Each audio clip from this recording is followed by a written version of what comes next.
मेरी शादी होने में कुछ ही घंटे बाकी थे। मैं बहुत खुश थी क्योंकि जिससे मेरी शादी हो रही थी वह मेरी बचपन की मोहब्बत थी। मैं उससे बहुत प्यार करती थी। हमें भगवान ने दूसरा मौका दिया था। दूसरा मौका सभी को नहीं मिलता है, इसीलिए हम बहुत खुश थे। पर अचानक से मेरी तबीयत खराब होने लगी। अपनी माँ को बताया तो उसने कहा कि तू दुल्हन है, इसलिए तो डर रही है, परेशान हो रही है, ऐसा तो सबके साथ होता है। मैंने कहा, नहीं मम्मी, मेरी तबीयत ज्यादा खराब हो रही है। मेरे माँ ने मौसी को कह दिया कि इसको नींबू पानी पिला दो, ऐसी परेशान हो रही है। लेकिन मेरी तबीयत बिल्कुल ठीक नहीं हो रही थी। मुझे ऐसा लग रहा था कि मेरे पेट में कुछ हो रहा है और मैं जल्द ही दुनिया से जाने वाली हूँ। फिर मेरी तबीयत इतनी खराब हो गई कि मुझे डॉक्टर के पास जाना पड़ा। मैंने अपने होने वाले पति से कहा कि तुम भी साथ चलो। लेकिन जब डॉक्टर के कमरे में गए तो उसने मेरे कुछ टेस्ट किए। उसके बाद उसने कहा कि आपके कुछ और टेस्ट भी करने पड़ेंगे। बात बहुत लंबी हो रही थी। मेरे होने वाले पति ने कहना लगा, आज तो हमारी शादी है, शुभ मुहूर्त निकल चुका है। तो डॉक्टर ने कहा, आप शुभ मुहूर्त को छोड़े, मुझे तो इनके साथ कोई और ही मामला लग रहा है। पहले मुझे अच्छी तरह से जांच-बीन करने दें, फिर मैं आपको बताता हूँ। शुभ मुहूर्त तो निकल चुका था, लेकिन उसके बाद डॉक्टर ने मेरी माँ और मेरे होने वाले पति को भी कमरे से निकाल दिया और जो कुछ मेरे साथ हुआ वह सिर्फ मुझे बताने की बात की। मैं बहुत डर गई। उसके बाद उसने ऐसी बात बताई कि मैं हैरान रह गई और यह सोचने लगी कि मेरे साथ यह सब कुछ किसने किया। और जब तक मेरे साथ यह सब कुछ हो रहा था, मैं कहाँ थी, मुझे पता ही नहीं चला कि कब मेरे शरीर के अंदर से मेरा सब कुछ। मेरे बाबू एक बहुत ही संकी आदमी थे। उसे औरतों पर हुक्म जमाने का बहुत शौक था। उसने पहले मेरी माँ का जीना हराम किया और उसके बाद मेरी जिंदगी को भी ऐसा बना दिया कि मैं अपनी मर्जी से कुछ नहीं कर सकती थी। लेकिन मेरी माँ कहती थी कि जब तक यह जिंदा है हमारी जिंदगी ठीक नहीं होगी। और फिर वही हुआ कि मेरे बाबू ने अपनी मर्जी से मेरी शादी करवाई। जिस आदमी से मेरी शादी करवाई वह उनके दोस्त का बेटा नहीं बल्कि उनका दोस्त था और उनकी उम्र मेरी बाप जितनी थी। बहुत अजीब तरह का इंसान था, शक्ल से भी अजीब और हरकतों से भी। और यहाँ तक कि पहले उसकी एक पत्नी भी थी जो अब इस दुनिया में नहीं थी। मेरी माँ इस बात पर बोलना चाहती थी, लेकिन अभी तक मेरी माँ की घर में कौन सी बात चलती थी जो अब यह बात चल जाती। उन्होंने कहा कि इस आदमी की तो पहले शादी हो चुकी है, तो मेरे बापू ने कहा कि वह कौन सी जिंदा है, मर गई है और इतना अमीर आदमी है, हमारी बेटी इसके घर में बहुत खुश रहेगी। बस मेरे बाबा ने मेरी शादी तय कर दी। मेरी माँ ने कहा कि मैं कुछ नहीं कर सकती, तू प्रार्थना कर के तेरी जिंदगी अच्छी हो, या फिर तेरा बापू जल्द ही इस दुनिया से चला जाए तो मैं इस आदमी से तुझे तलाक करवा दूंगी। मैंने अपनी माँ को कहा कि क्यों मेरे बापू को दुनिया से भेजती हो, मेरे पति से मरने की दुआ करो। फिर भी पता नहीं मेरे बाप को कब इस दुनिया से जाना था। मेरी जिंदगी तो हराम हो रही थी, यह तो मेरे बापू से भी ज्यादा हुक्म चला रहा था। इस घर में बहुत ज्यादा पाबंदियां लगा रखी थीं और यह मुझे रोज अजीब तरह की गोलियां भी खिलाया करता था। जब मैं पूछती थी तो कहता था कि तुम्हें इससे कोई मतलब नहीं होना चाहिए, मेरी बात मानो, तुम मेरी पत्नी हो, मेरी बात मानना तुम्हारा धर्म है, ज्यादा सवाल मत करो। लेकिन आजकल कौन से जमाने रह गए थे ऐसे सर झुका के बात करने के। और जब मैं बीमार ही नहीं होती थी तो यह मुझे किस चीज की गोली खिलाता था। फिर एक दिन इस घर में एक औरत आई जो इसकी रिश्तेदार थी और डॉक्टर भी थी। मैंने बातें बातें में उससे पूछ लिया कि मेरा पति मुझे गोली खिलाता है, वह गोली किस चीज की है। उसने कहा कि अरे, तुम्हें परेशान होने की जरूरत नहीं है, मुझे पता है अपने रिश्तेदार को, मुझे पता है यह ऐसा ही है, लेकिन वह गोली तो तुम दोनों की जिंदगी को बेहतर बनाने के लिए है, उसकी तरफ से परेशान होने की जरूरत नहीं है। उसने यह बात बड़े नॉर्मल तरीके से कही थी, लेकिन यह बात भी तो कोई अच्छी बात नहीं थी। पर चलो, मैं इस बात पर थोड़ी सी रिलैक्स हो गई कि किसी और चीज की गोली तो नहीं है। वैसे इस आदमी के दिमाग में बहुत फालतू बातें भरी हुई थीं, पता नहीं क्या सोचता रहता था। इस घर में मेरी जिंदगी बिल्कुल भी अच्छी नहीं थी। मुझ पर बहुत पाबंदियां लगाई गई थीं और मुझे इतनी मुश्किल जिंदगी में डाला हुआ था कि मैं अपनी मर्जी से कुछ नहीं कर पाती थी। सभी लोग समझते थे कि शायद मैं बहुत खुश हूं और मुझे किसी चीज की कमी नहीं है, लेकिन ऐसा नहीं था। एक और बात बहुत अजीब थी कि मेरा यह पति, जिसका नाम आशीष था, कभी कभी फोन पर किसी से बात करता था और जब भी उससे बात करता मुझे कमरे से बाहर निकाल देता और अगर मैं पास आकर बैठ जाती तो खुद उठकर बाहर चला जाता। मुझे नहीं पता था कि यह किससे बात करता है, पहले मुझे ऐसा लगा कि जैसे कोई लड़की है, लेकिन लड़की नहीं थी। शायद कोई आदमी था, लेकिन अगर आदमी था तो फिर इस तरह से चुप चुप के बात करने की क्या जरूरत थी। उसकी बातें बहुत अजीब होती थीं। मैं कहता था कि मैं जिसका चाहूं अपने सामने सर झुका सकता हूं। किसी में इतनी हिम्मत नहीं जो वह मेरे सामने बोले, मैं बड़ा पक्का खिलाड़ी हूं। मेरी माँ मुझे समझाती थी और कहती थी कि यह आदमी तुझसे बहुत ज्यादा बड़ा है, यह ज्यादा दिन जिंदा नहीं रहेगा, तो फिक्र मत कर, ये इस दुनिया से चला जाएगा। लेकिन जब से मेरी उससे शादी हुई थी वह ठीक ही था। बीमार होने के बजाय जवान हो रहा था। खुद कह रहा था कि जवान लड़की से शादी की है तो जवान हो रहा हूं। उसको तो कोई ऐसी बड़ी बीमारी भी नहीं थी। मैं किसी को फोन करके बता रहा था कि मैं बड़ा खुश हूं, मेरी पत्नी बहुत अच्छी है। मुझे तो ऐसा लगता है मैं फिर से जवान हो गया हूं। जब वह इस तरह की बातें करता था तो मुझे उस पर और भी ज्यादा गुस्सा आता था। मेरी जिंदगी अजीब हो गई थी। एक तरफ मैं अपने पति को मरने की प्रार्थना करती थी और दूसरी तरफ अपने बाबूजी के मरने की। वैसे भी वो कब तक जीते, ये तो कोई जिंदगी नहीं थी, ऐसे कौन जीता है। मैं जब तंग आ जाती थी तो अपने घर आ जाती थी, लेकिन यहाँ पर भी बाबूजी की बातें खत्म नहीं होती थीं। एक दिन बाबूजी किसी यात्रा पर चले गए तो मैंने सुख का सांस लिया और अपने पति से कह दिया कि माँ की तबीयत खराब है, इसलिए घर नहीं आ सकती। मेरी माँ ने कहा कि मुझे क्यों बीमार बना रही है, भगवान सजा देगा, मैं सच में बीमार हो जाऊंगी। मैंने कहा कि हो जाओ सारे बीमार, मेरी जिंदगी भी तो ऐसी गुजर रही है।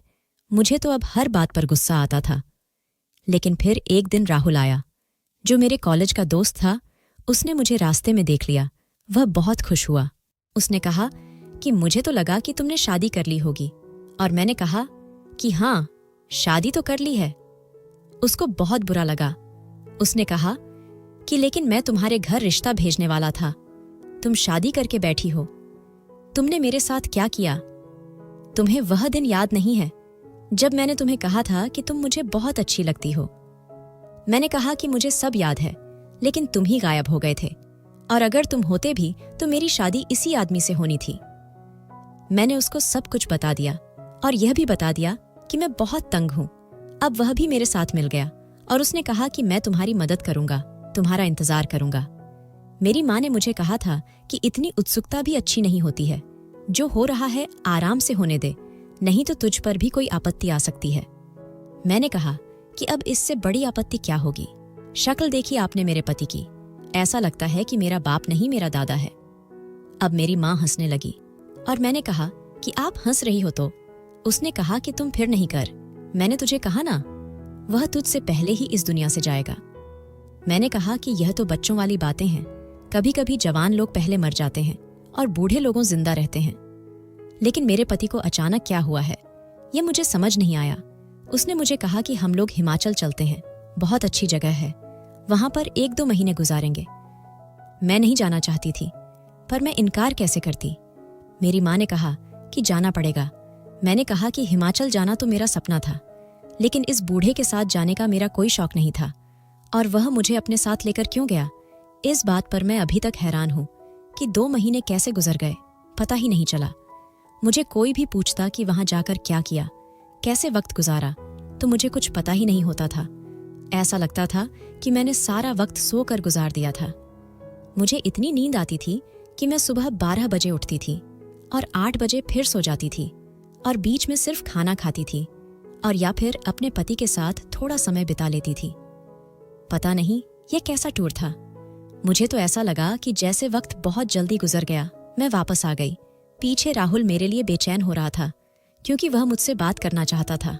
मैंने भी उसको अपना नंबर दे दिया और कहा कि हाँ, रोज बात किया करूंगी, बिल्कुल पहले की तरह। और इस तरह बात करने से हमारा प्यार बहुत ज्यादा बढ़ने लगा और हम लोगों ने तय कर लिया कि बाकी की सारी जिंदगी एक दूसरे के साथ गुजारनी है।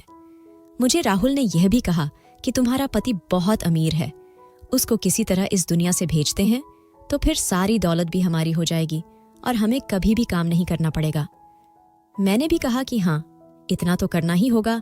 मैं बुरी इंसान नहीं थी।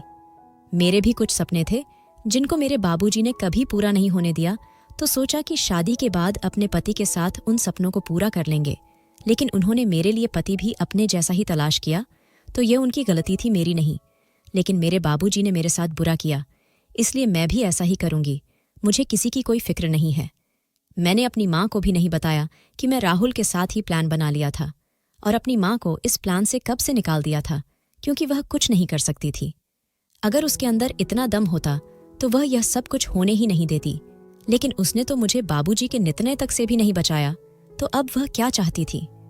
वह मौका पड़ने पर मेरा साथ नहीं ले सकती थी, क्योंकि वह बाबूजी से बहुत ज्यादा डरती थी।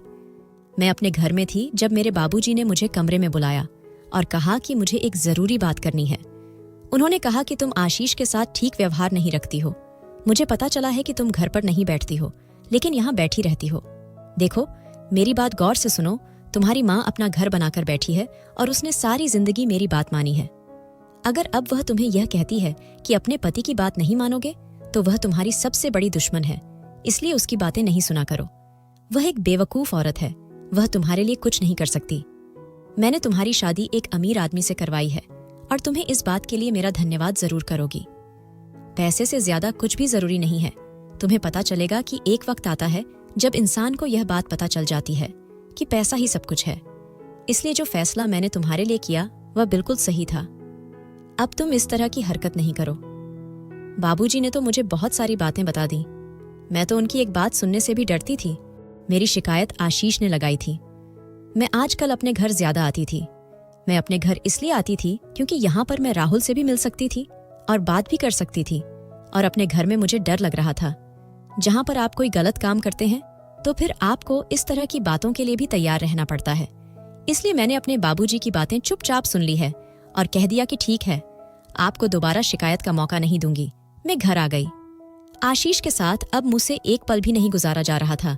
मुझे उस पर बहुत गुस्सा आता था। राहुल से कहा कि कुछ करो, कोई प्लान बनाओ, उसको मेरी जिंदगी से निकालो। उसने कहा कि बूढ़ा आदमी है, इसको कुछ भी हो जाए तो लोग यही कहेंगे कि बूढ़ा आदमी है, बीमारी की वजह से इस दुनिया से चला गया होगा। तुम फिक्र मत करो, मुझे बताओ, मैं तुम्हें जहर लेकर दे दूंगा। तुम इसको खिला देना और ये दुनिया से चला जाएगा। जहर ऐसा होगा कि किसी को पता नहीं चलेगा कि इसको जहर दिया गया है। आजकल मार्केट में बड़ी बड़ी चीजें आ गई हैं, देख लेना, एक पल में सब कुछ ठीक हो जाएगा। मैंने कहा कि मुझे बहुत डर लगता है। उसने कहा, तुम्हें डरने की जरूरत नहीं है। मैं तुम्हारे घर के सामने जो होटल है वहां पर कमरा ले लेता हूँ। मैं तुम्हारी मदद के लिए आ जाऊंगा। हम लोग मिलकर प्लान बना लिया और अपनी माँ को भी इस बारे में नहीं बताया। मेरी माँ कहती थी कि खुद ही एक दिन मर जाएगा और सब कुछ ठीक हो जाएगा, लेकिन अगर वह 10 साल तक नहीं मरता तो क्या मैं 10 साल तक इंतजार करती रहती? 10 साल ही तो मेरी जिंदगी के खूबसूरत साल थे, क्योंकि इसके बाद तो मुझे वैसे ही बूढ़ी हो जाना था। फिर मेरे अंदर क्या रह जाता? मैं यह समय राहुल के साथ गुजारना चाहती थी। राहुल को बच्चों का बहुत शौक था। वह जब भी बात करता बहुत आगे पहुंच जाता था। कहता था, हमारे 2 बच्चे होंगे, एक बेटा होगा, एक बेटी होगी, हम अपना घर बनाएंगे। मुझे भी बच्चे बहुत पसंद थे और उससे बातें करके मुझे और भी ज्यादा शौक होने लगा था। वैसे ये पति भी बड़े बेवकूफ होते हैं। क्या इनके दिमाग में कभी ये बात नहीं आती कि अगर अपनी पत्नी को इतना तंग करें और पत्नी उनके खाने में किसी दिन जहर मिला दे तो यह तो एक पल में ही खत्म हो जाएंगे, फिर भी अपनी पत्नियों के साथ पंगा लेते हैं। मेरे लिए भी यह सब करना बहुत आसान था, लेकिन मैं डर रही थी। राहुल ने मुझे अपनी बातों में पूरी तरह से लगा लिया था, या यूं कहें कि मैं उसके लिए कुछ भी करने को तैयार थी। वह जवान था, खूबसूरत था, पढ़ा लिखा था। मैं उसे बहुत पहले से जानती थी। जब हम लोग एक साथ कॉलेज में पढ़ते थे तो मैं हमेशा यही चाहती थी कि किसी तरह मेरी उससे दोस्ती हो जाए, पर उसने कभी मुझसे खुलकर बात नहीं की। एक दिन उसने कहा था कि तुम बहुत अच्छी लगती हो, और मैं उसकी बात का मतलब नहीं समझी कि उसकी बात का मकसद क्या था। और यह था कि वह मुझे पसंद करता था और पहले अपनी पढ़ाई पूरी करके कोई अच्छी सी नौकरी करना चाहता था और उसके बाद मेरे घर रिश्ता भेजता। लेकिन इतनी देर में मेरे दुष्ट बाबूजी ने मेरी शादी करवा दी। वैसे देखा जाए तो मेरे साथ कितना बुरा हुआ था। अगर मेरी शादी आशीष से नहीं होती तो आज मुझे यह सब नहीं करना पड़ता। लेकिन फिर वही बात कि अब मेरे पास इतना समय नहीं था। पहले ही मैंने आशीष के साथ जो समय बिताया था, मैं उसके लिए भी बहुत पछता रही थी। काश के वह समय भी किसी तरह वापस आ जाता।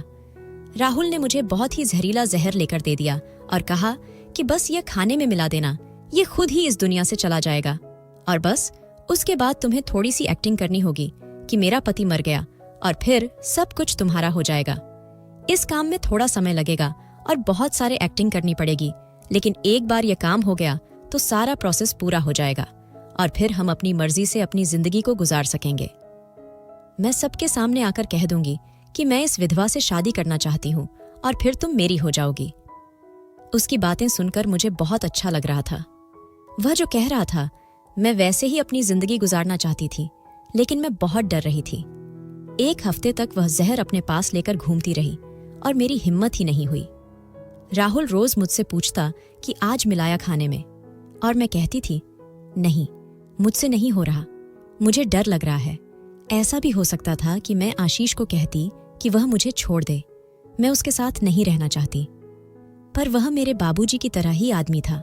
वह मुझे कभी भी अपनी मर्जी से इस रिश्ते से आजाद नहीं करता, इसलिए शायद उसका अंजाम मेरे हाथ में लिखा था, लेकिन मैं ही डर रही थी। फिर एक दिन उसने मुझ पर बहुत जुल्म किया, मुझ पर हाथ उठाया और मुझे गुस्सा आ गया और मैंने गुस्से में उसके खाने में जहर मिला दिया। सुबह तक वह इस दुनिया में नहीं था और उसकी शक्ल देखकर अंदाज लगाना मुश्किल था कि इसके साथ क्या हुआ है। सही कहा था राहुल ने कि यह जहर बहुत अलग तरह का था। पता ही नहीं चल रहा था कि जहर दिया गया है। जल्दी जल्दी अंतिम संस्कार कर दिया गया। मैंने कहा कि उनकी आखिरी इच्छा थी कि मुझे ज्यादा देर तक घर में न रखा जाए। मेरे बाबाजी भी बहुत परेशान थे। मैं बहुत लोगों से मिल रही थी। लोग कह रहे थे कि भगवान पर भरोसा रखना, सब कुछ ठीक हो जाएगा। मैं और राहुल बहुत खुश थे। इसी तरह हम 2 महीने गुजारे और फिर उसके बाद राहुल ने मेरे घर रिश्ता भेजा। मेरे बाबाजी को तो हाँ कह देना चाहिए था। हम ये रिश्ता वाला नाटक भी नहीं करते, लेकिन बाबा के सामने यह सब करना था क्योंकि वह भी बातें कर रहे थे कि पता नहीं कौन लोग हैं, कैसे लोग हैं, लड़का कैसा है। अब मेरी माँ भी बोली और उसने कहा कि वह लड़के को छोड़ो, तुम्हारी बेटी विधवा है और तुम्हें पता है ना, इस समाज में विधवा के साथ क्या होता है। उससे कोई भी शादी नहीं करता, उसका हाथ पकड़ने के लिए कोई तैयार नहीं होता, और यह लड़का तो बिल्कुल कुंवारा है, इसकी तो पहले शादी भी नहीं हुई। अगर फिर भी यह तुम्हारी बेटी से शादी करना चाहता है तो तुम्हें देखना सोचना ही नहीं चाहिए। मेरे बाबूजी ने हाँ कह दी और हमारी शादी की तारीख पक्की हो गई। अब हमसे ज्यादा इस पूरी दुनिया में और कोई भी खुश नहीं था। मुझे तो यकीन नहीं हो रहा था कि यह सब कुछ इतनी आसानी से हो गया। मैंने अपनी किस्मत का पासा पलट दिया। अगर मैं थोड़ी सी हिम्मत नहीं करती तो अब तक यह सबसे निकली नहीं होती और यह सोच रही होती कि वह कब मरेगा, लेकिन वह ना मरता और मेरी जिंदगी इसी तरह बर्बाद होती रहती। और अब मेरी राहुल से शादी होने वाली थी, हमें हमारा प्यार मिलने वाला था। इससे बड़ी बात और क्या हो सकती थी। हम लोग इतना खुश थे कि बता भी नहीं सकते थे, पर नहीं पता था कि अभी तो बहुत बड़ा तूफान आने वाला था। उस तूफान की बिना पर जब मेरे बाबा ने मुझसे पूछा कि तुम ठीक हो, तो मैंने कहा कि जी ठीक हूँ। उन्होंने कहा कि आशीष ने तुम्हारे साथ कुछ किया तो नहीं। मैं उनको क्या बताती कि क्या कुछ किया है। मैंने बस इतना कह दिया कि ठीक हूँ। मेरे बाबूजी आशीष को बहुत अच्छी तरह जानते थे। पता नहीं उन्होंने मुझसे यह सवाल अब क्यों पूछा। जब वह दुनिया से चला गया, जब वह जिंदा था, तब मुझसे क्यों नहीं पूछा कि वह मेरे साथ कुछ गलत तो नहीं करता, क्योंकि मेरे साथ बहुत बुरा करता था।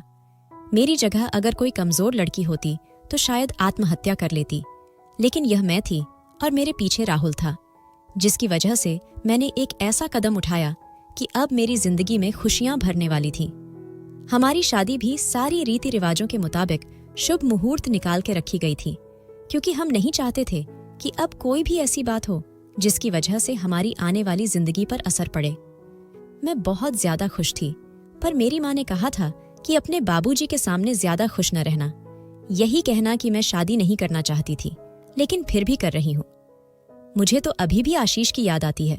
यह न हो कि वह आखिरी वक्त में कोई काम कर दे, लेकिन अब मेरे बाबा ऐसा कुछ नहीं करने वाले थे। मुझे पता था कि वह भी चाहते हैं कि मेरी जिंदगी में फिर से कोई आ जाए, क्योंकि उनको भी पता था कि विधवा से किसी ने भी शादी नहीं करनी थी।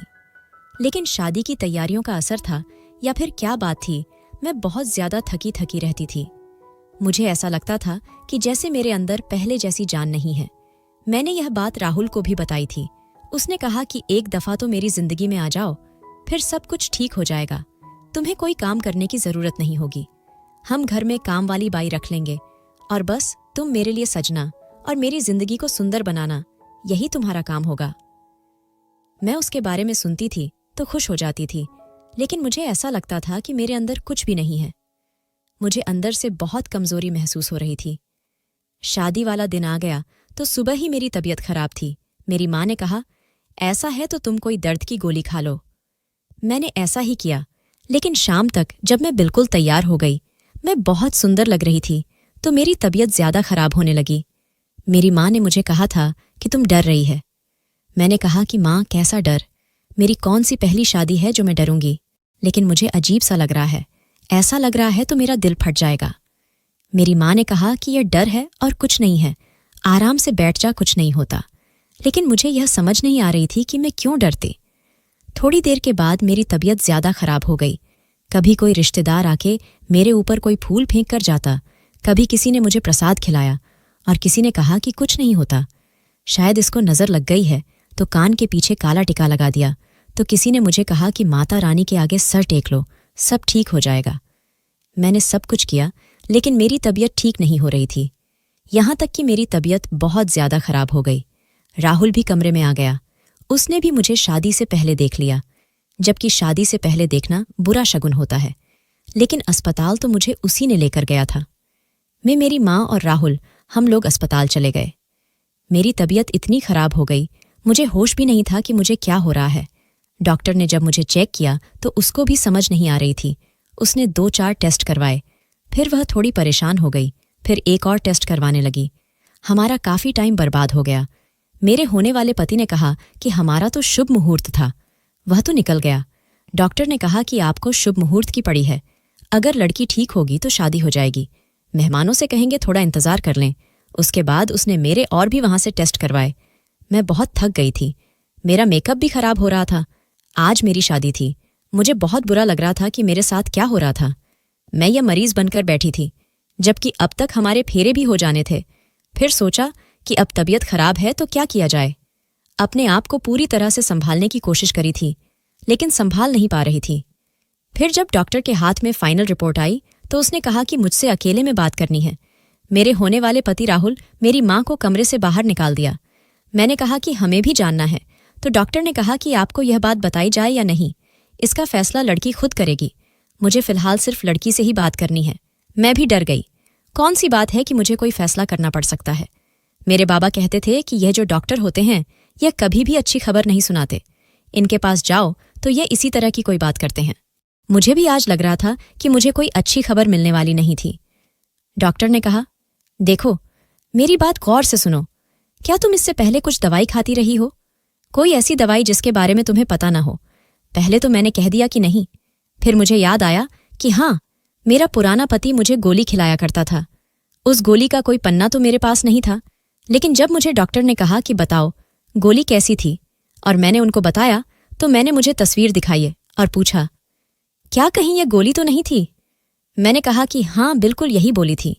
तो डॉक्टर बहुत ज्यादा परेशान हो गया। उसने कहा कि तुम पागल हो जो यह गोली खाती थी, तुम्हें पता किस चीज की गोली है? मैंने कहा कि हाँ, एक डॉक्टर ने कहा था कि यह तो पति पत्नी के लिए अच्छी गोली है। मेरी डॉक्टर ने कहा कि वह डॉक्टर कौन थी? मैंने कहा, मेरे पति की रिश्तेदार थी। तो उसने कहा कि फिर उसने झूठ ही बोला था, क्योंकि वह उस वक्त डॉक्टर बनकर नहीं, तुम्हारे पति की रिश्तेदार बनके ही बात कर रही थी।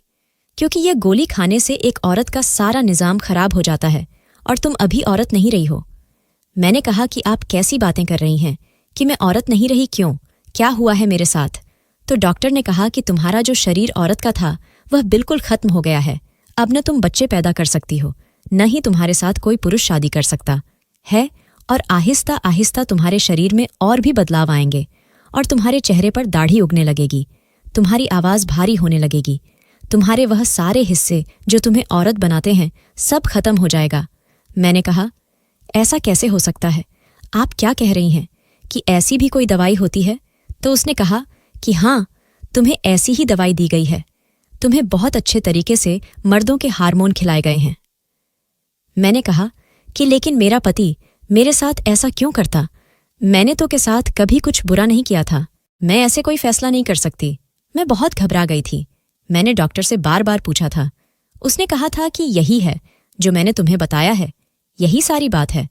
तुम चाहो तो किसी और डॉक्टर के पास चली जाओ, लेकिन वो भी यही सारी बात तुम्हें कहेगा है। डॉक्टर ने मेरे होने वाले पति और माँ को कह दिया कि अभी शादी नहीं हो सकती, आप इसको आराम करवाएं, उसकी तबीयत बहुत खराब है, और मैं अपने घर चली गई। राहुल मेरे पास बैठा था, पर मैंने उसे कहा कि तुम भी अपने घर चले जाओ, मेहमानों को संभालो, अपनी माँ को संभालो, अभी मुझसे बात नहीं करो। वह भी बड़ा परेशान हो गया, लेकिन मैं उसे कुछ बताना नहीं चाहती थी। मेरी माँ जब मेरे पास बैठी तो मैंने उनको सब कुछ बता दिया।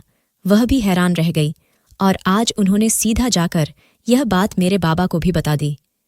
मेरे बाप ने कहा कि मुझे पहले इस बात से शक था कि जीते जी चला जाए। यह कैसा था कि जो चीज़ मेरी होती है मैं उसे अपने साथ रखता हूँ, और जब मेरा दिल भर जाता है तो मैं उस चीज़ को किसी और के कबिल नहीं छोड़ता। मुझे नहीं लगा था कि वह तुम्हारे बारे में भी इस तरह सोचता होगा, लेकिन उसकी बहुत पुरानी आदत मुझे पसंद होती थी। वह इस्तेमाल के बाद उसको ख़त्म कर देता था, चाहे वह कोई फ़ोन हो, चाहे कोई बड़ा सूट हो या कोई बड़ी गाड़ी हो, जबकि वह चीज़ बिल्कुल ठीक होती थी।